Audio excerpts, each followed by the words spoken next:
Like it or not, America is becoming a bit more Texan every day. Texas is growing larger. In COVID era, the Lone Star State gained 471,000 people, almost as many as the population of Atlanta, Georgia. Over a third of all new jobs in the United States since February 2020 were generated in Texas. It's predicted that sometime in 2040, Texas will likely have more people than California. Let's see how Texas is becoming the most powerful state of America. Texas is where liberty lives. That's why the Lone Star State has led the nation in population growth over the last 17 years and continues to be a top state for job creation. Now that we've mentioned it, how did Texas earn the nickname Lone Star? Well, Texas is called the Lone Star State because of its flag, which has one star on it. It was chosen when Texas became its own country after breaking away from Mexico in 1836. Texas was on its own for 10 years before joining the United States. The flag shows how proud and independent Texas is, and that spirit of doing things on their own is still a big part of life in Texas today. With 38 members in Congress and 40 Electoral College votes in 2024, making up about 15% of the total needed to win the presidency, this state is set to play a big role in national politics. If the trend of people and businesses relocating to the state continues, as it seems likely, they will become even more influential in the American economy. This influence will extend to shaping the country's approach to the ongoing energy transition, given that Texas is a leader not only in traditional oil and gas, but also in renewable sources like wind and solar. Moreover, as the demographics of America shift, resembling the current diversity of Texas where 60% of the population is non-white, the state's trajectory could offer valuable insights. One key lesson is that Texas leaders recognized early on the mobility of companies and people. Former Governor Rick Perry, for example, actively sought business opportunities in other states, and the current governor, Greg Abbott, has continued this approach. For the past 23 years, it has continually been California and Texas in the number 1 and 2 positions for the most populous states. However, Texas has been spending these past 23 years growing at a much faster rate than California has been. The impact of the COVID-19 pandemic emphasized the appeal of Texas, which swiftly exited lockdown compared to states like California. For the first time, California began losing people. Between April 2020, when the pandemic took hold, and July 2022, the state's population decreased by an estimated 500,000 people. That's because Texas has a lower cost of living, fewer restrictions, and ample land for expansion, attracting people and businesses. While Texas has provided some incentives for companies, much of its growth can be attributed to factors like the absence of state income tax, a business-friendly environment with less bureaucratic red tape, and a pro-business attitude. Despite criticism of the state's strong conservative politics, as demonstrated by Governor Abbott's attention-grabbing actions, such as sending undocumented immigrants to other states, these moves have not seemed to deter many from moving to Texas.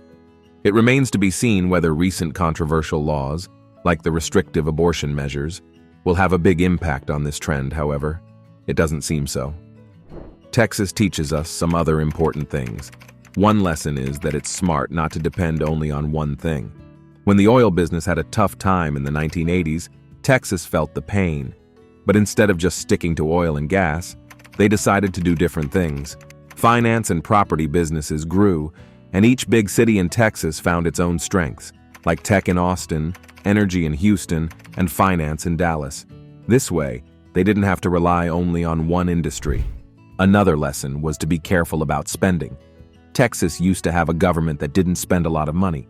It didn't invest enough in important things like education and roads. But this lean approach almost certainly has its limits, which it would be complacent to ignore.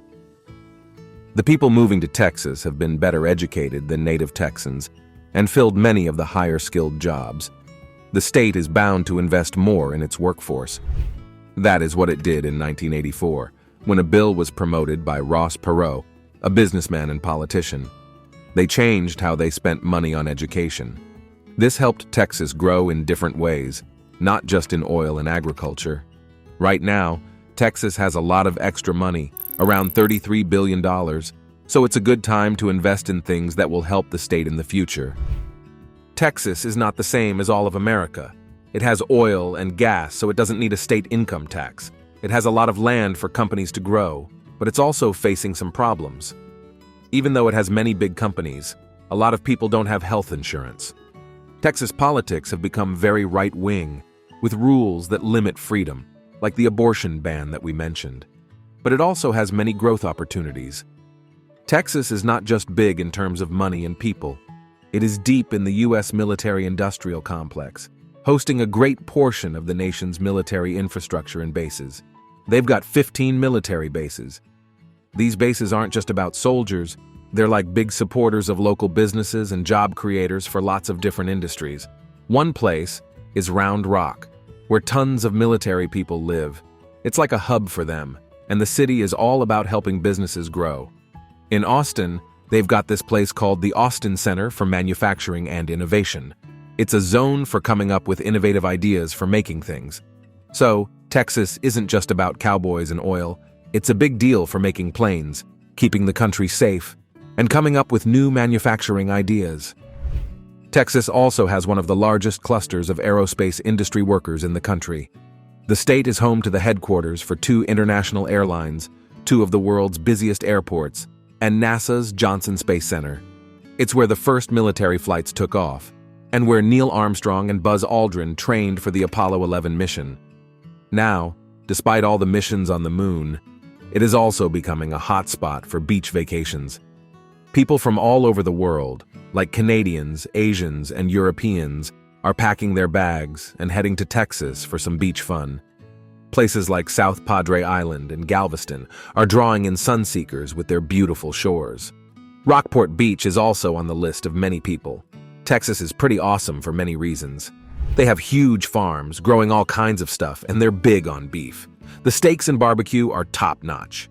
They're also crazy about country music and much into space science.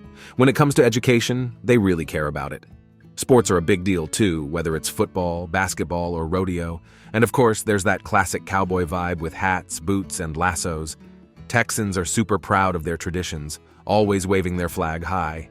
Even with lots of new people moving in, it's the locals who stand out the most. They're friendly, love their history, and take a lot of pride in being from Texas. It's more than just a place, it's a feeling and a way of life.